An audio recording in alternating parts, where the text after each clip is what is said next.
What's going on? Welcome to the Build Series. We're coming to you live from 4th and Broadway here in New York City. I'm Kevin Kenny, and our guest today, very nice of her. She's stopping by ahead of a show tonight at Rough Trade out in Brooklyn, and her sophomore album, Paper Castles, is out everywhere today. Please join me in welcoming to Build, Alice Phoebe Lou.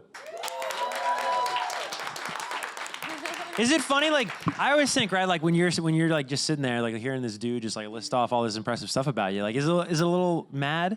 It's pretty crazy, especially today, because, I don't know, everything builds up to the point where you release the album, and it's been months of preparation.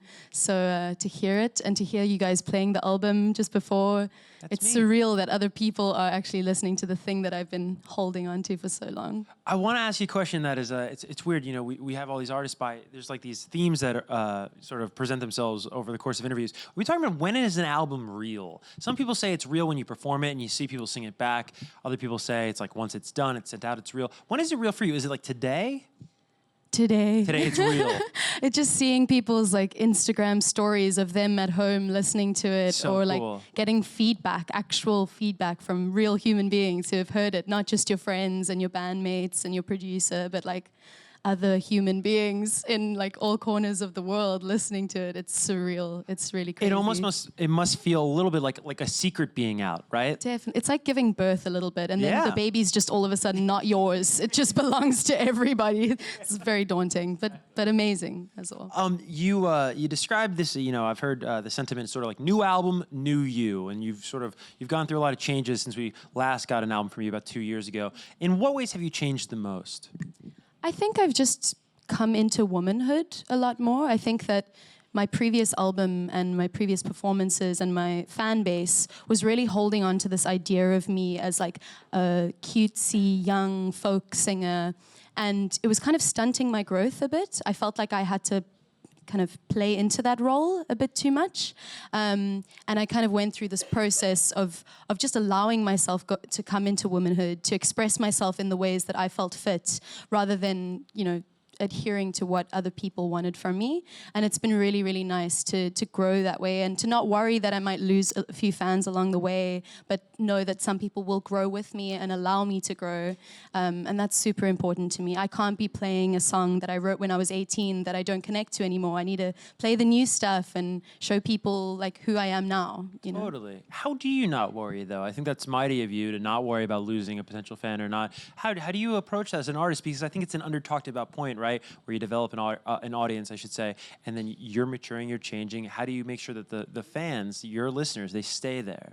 It's definitely a source of anxiety for a lot of people, and I think that what helps me to not have that anxiety is that I don't have a very typical sense of what success is to me. For me, I'm not like worried about every fan and every dollar kind of thing. For me, I just want to be enjoying myself, and what seems to be happening is when I enjoy myself, other people seem to enjoy it too. And to really prioritize my mental health and where I'm at, and being honest with myself and true to myself, over trying to become a commodity that people can accept and appreciate. And it seems to be working, so I'm just rolling with it right now. No, it certainly is working. Where do you get that perspective, though? Because it's such a healthy perspective, and it's one that's incredibly hard to attain as an artist. I think because I started on the streets, and I still play on the streets. Did you start busking? Yeah. Wow. So I that was my goal. I just wanted to be a street musician. I didn't really have the ambition to become much more than that. Even when my manager first started working with me, he was like, come, let's, you know, before we'd even started working together, he was like, come, I'd really love to work for you. And I was always like, I don't need a manager. I don't need any of this music industry stuff, you know, like leave me alone. And eventually I started to hone my career and work on it, but I kept the sentiments that I kind of found as a street musician, as someone that just enjoys what I do, and I don't need a lot of money, I don't need a lot of material possessions. As long as I'm enjoying myself and I can feed myself and put a roof over my head, that's what matters. So I love hearing that, because we talk to so many artists on the show, and I think I'll be like, what is your goal? I want to be the biggest band in the world. It's like, but why? Like, unpack that, right? Like, is that just a cool thing to say? Like, why do you need to be the biggest? You know, what's motivating that? And I think that's the best perspective that you have, of just like, hey, like, there's a roof over my head. I can do what I love for a living. Your story sort of reminds me, you ever hear of an artist named Passenger? Yeah, singer-songwriter. sure. Yeah. He's a great artist that I'm a big fan of, and he started busking as well. And he has sort of told me that nothing intimidates him anymore, especially live performances, like big venues, because like, you know, when you're playing to people that do not really want to hear your music, right? Like nothing, like people that bought tickets, oh my God, that's like, you know, that's the easiest thing in the world to do. Totally. And so much of this album, the recording process, was trying to capture that live performance element. You wanted fans to feel like you were performing for them. Absolutely. Yeah. And I think, you know, the first time I played a really big show, I played to 12,000 people. Wow. I was opening for Rodriguez. Yeah. And in South Africa. And I went on stage and, you know, everyone had expected me to be nervous because I was playing solo to 12,000 people who didn't know who the hell I was. But I've never felt so calm in my life. And I realized that that is genuinely just from playing on the street and being in an environment where I've had people spitting on me and trying to piss on me. I've had people grabbing the mic from me, assaulting me. I've had the worst things happen on the street. And so you grow the thickest skin and nothing can faze you anymore. Totally, yeah. It's like the best thing that anybody can do is like try to play to people that don't want to hear you. And then it's like, wow, I have fans now? Totally. Like, yeah. I recommend to all of my musician friends to come and try playing on the street, because even if you've been playing for years and you're super confident, the street just knocks you down and teaches you a lesson. It's powerful shit. Sorry, I shouldn't say that. No, I think it's the internet, right?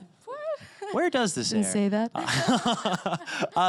What was like your go-to song? I love talking to street musicians or former street musicians. Like if it just nothing was going your way, right? Like what was like the surefire, like, oh, this one will work? Take a Walk on the Wild Side by Lou Reed. Really? Yeah, and then someone put a video of it online of me playing it on the street, and it got like tons of views. It kind of like went mini viral, and it was just this video of me like laughing and singing Take a Walk on the Wild Side on like a afternoon on the street.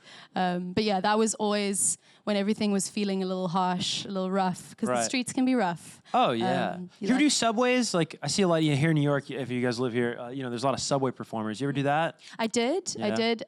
The first place I ever played was just outside of a subway, and I played there for about a year. Before I got an amp, before I had money for that kind of stuff, I would sit on the ground with my head kind of down, really scared of everything, and I'd play and make $10 and be able to eat and carry on with the day. Yeah. Can you offer any advice? Because, you know, a lot of musicians watch this show, fans of yours that are trying to aspire to what you've attained with your current work. I can't imagine how nerve-wracking it is, right? Like what goes through your mind before you start strumming that first song? Because, you know, you got to start somewhere. And for some people, a lot of people, it is the street, it is the subway. Like, was there something you would say to yourself, like a pep talk you would give yourself? Because it's so nerve-wracking, I can't imagine. Well, I think the first thing is to start giving less of a... Say it. And you learn to do that after a few times of playing on the street. The first 5 times are terribly scary, or even if it's an open mic night or whatever it is. It's horrible, but you have to get through those times, and you have to just do it again and pick yourself up and do it again. And it's tough. It isn't easy. But I think the most important thing to realize is that it's almost anthropological, playing for people. It's a study of human beings and human psychology. And all you're trying to do, or what I'm trying to do, is create a bubble, a cozy bubble that people want to come inside and make people feel warm and safe and understood. And if you tap into that kind of psychology, people will warm up to you really quickly. So you talk about just human psychology. A lot of this record has been described as sort of this, I don't know if it's juxtapositions or whatnot, but like romance and struggle, I've read. And then you've also said that, you know, you consider your music to be a bit melancholic and it comes from your darker places, but it's also not sad. Yeah. Fascinates me. Can you explain this? Yeah, I guess, you know, music can be therapeutic and a sense of like release. And a lot of my songs from this album specifically come from, you know, coming into womanhood, which means kind of getting less attached to childhood and going through a lot of your traumas or the things that have made you the person that you are today, which often we bury and we don't want to feel those things. We try to take sadness and push it down rather than letting it well up and have a good cry, you know. And I got really in touch with being able to feel sad and being able to relive my traumatic experiences in order for me to understand myself better and in order for me to forgive myself and to get away these feelings of shame and guilt that are associated with so many of your past memories. And so I think that's why it's melancholic in a sense, but it's also just joyful because there's this release of being able to get over something and move on from something and release something, you know? Yeah, I mean, for the less musically inclined among us here, including me, maybe it's like kind of like getting something off your chest to a friend, right? Confessing to something, or not, it doesn't have to be, anything bad, but just kind of like, venting a little bit. Absolutely. Yeah, And then for there's lack of a better people term. that are being able to relate to the words and the things that you're saying, and they have similar experiences. And even if they don't take away the same thing that you intended for the song, just to see people taking something away from it and relating it to their own experiences is something that's very important for me. It's supposed to be human and relatable across ages, across all sorts of different kinds of people. That's super important for me. Absolutely. It's like the magic of music. Not Yeah. sound like corny, but you know what I mean? It's like, true. whoa, I know exactly what she's talking about. What is a song off the new record that you feel like sort of epitomizes what you just talked about, right? Taking something, a dark memory, a dark moment, and it being therapeutic. Is there one that stands out of like, wow, that was really trying in the recording process? I think Skin Crawl is a song. It's a song that was about actually an experience that I had in New York where my drink was spiked in Manhattan. Okay. And I have like 3 hours of my memory that are completely gone. And it was one of the scariest things that's ever happened to me. And then I managed to kind of get over it and still go out on my own, which is something that I really enjoy doing, something that people tell me, oh, don't go out alone, you're a young woman. And it's like, it's my right. I want to be able to do that, And the song is kind of about the little things that you experience as a woman when you're out alone and just how dark it can get. And just telling people to just watch it. Don't touch me like that. Don't talk to me like that. And, taking the reins on that. And it's a difficult song to record as well because it's so didactic. Like, it's very literal. I'm saying everything that's on my mind. And it's not as metaphoric as a lot of my songs. So it was difficult to make the song sound poetic and sound, like it fit into the album when I'm just like, saying it as it is. And I literally tell people I'm going to put the patriarchy in the backyard and set fire to it. So it's quite a pushy one. Why the decision with that song to not be so metaphoric and to be literal? So that's the thing, is it was actually more stream of consciousness than an actual decision. I came home one night full of fire, just really frustrated by a few specific experiences that had happened to me that night, and I just wrote down exactly what I wanted to say. When you have an experience with someone, and then at the end of the night, you're like, I would have said this, I would have said this. That's exactly what it was, and I was like, this is what I would say. I would read this to the person and be like, yo, this is how I feel about your stuff. So yeah, it was kind of just like, it came out and it felt so honest. And I was like, okay, I don't care that there's not enough metaphors in here. Right. I'm just going to say it as it is, and hopefully people will handle it, Well, this journey, as you've said, this journey into maturity and womanhood, there's also just a confidence that I think comes from a sophomore album. You've been through this process before. Are there instances that you can think back to in the creative process that maybe on the first album you would have maybe not spoken up, or you would have been less trusting of yourself, but then this time you're like, no, this way, I know what to do here? Absolutely, like the whole process. Yeah. As a young musician, as a young woman, someone that also, I didn't study music. I came into music very late in my life, actually. I was much more interested in other things. And I had a lot of fear and a lot of insecurity that I wasn't good enough and that other people knew better for me. And often you end up in a situation with especially other men who are kind of telling you what they think is best for you, what they think is best for the arrangement of the song, etc. And you fall into this trap of believing that other people know best what's good for you. And it's very frustrating. And I kind of broke free out of that about 1.5 years ago. And since then, with this album as like the main thing that's happened since then, it's just been a dream because I've surrounded myself with people who I trust the opinions of, but they also respect me and trust me and allow me to flourish and make my own decisions and say what I want. And the whole album process was a dream. It was stress-free. It was just full of love. And we just played. We just had fun, and that's really how it should be. I don't think that as you get older, things should necessarily be more serious. I actually want them to get less serious. I want to just enjoy myself. So that's what I'm kind of gearing towards. Yeah, and again, it shines through in the music. Paper Casuals, really quick, what does that mean? Why that title for the album? So the song itself is a song that I wrote when I went to Palestine in the West Bank. And I played music there for people, and not a lot of people go there to play music. It's a very troubled place, obviously. And so I named the album that, not because of the song necessarily, but just because of the ambiguity of the title. It could mean anything to anyone. So no one had to look at the album with a specific lens almost. But there's this childlike nature to it, this playfulness. Yeah. Just imagining making castles out of paper, which is kind of attributed to the nostalgia of the album coming into womanhood, etc. And then if you look a little deeper, it could have some sort of anti-establishment rhetoric. So just kind of saying that the castles and the establishment and the monarchy or the prime minister or whatever, it's all made out of paper. It's all not real.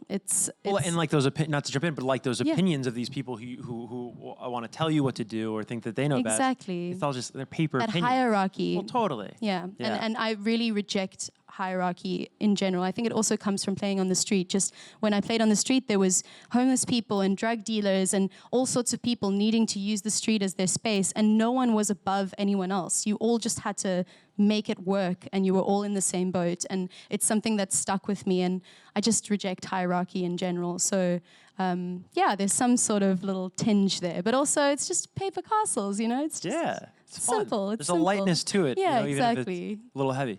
We're going to turn it over to the audience in just a second, but something I want to ask you about in terms of, you did the EP 2014, you've done 2 albums now. As an artist, though, how does the approach to an album differ than the approach to an EP?